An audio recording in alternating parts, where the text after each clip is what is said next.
from racism, from police brutality, the intersection of history and the absurdity of pop culture. Like, I like my work to have a certain degree of visual poetry to it, rather than just objectively being what it is that you see in front of you.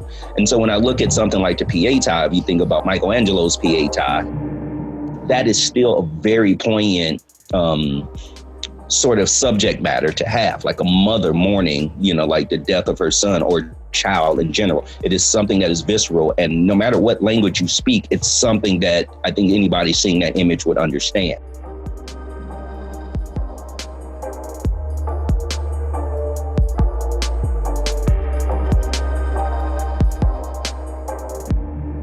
Because for the most part, my work exists, like in the African-American community. But it is nice to see that once exposed to it, that it sort of made white people think about it, because people are familiar with that image of Jesus and Mary. And hopefully it inspires and it evokes and it gets white people collectively to see that this type of civil unrest and this type of rage that is happening here is the effect of a cause that's been happening for hundreds and hundreds of years in this country, and to really pay attention and to take action to address the concerns of Black people. Because even with our short attention spans, this seems like something we may be in for the long haul. And it's something that I hope we are in for the long haul until change is made.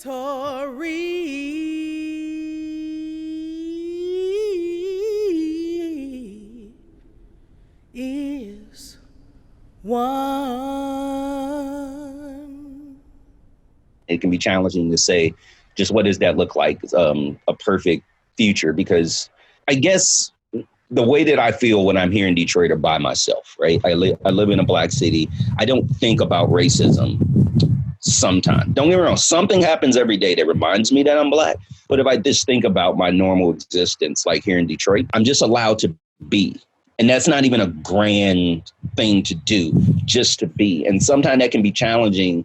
I don't know if white people can understand it, because white people get the opportunity to be 24 hours a day, 7 days a week, their entire life. Even when Black people are yelling at them, like about what's happening to us, white people are still allowed to be. There is no perfect world. We're humans. Humans are fallible. We are, like a very crazy and destructive species. But that'd be a pretty good start for the concept of a utopia for me.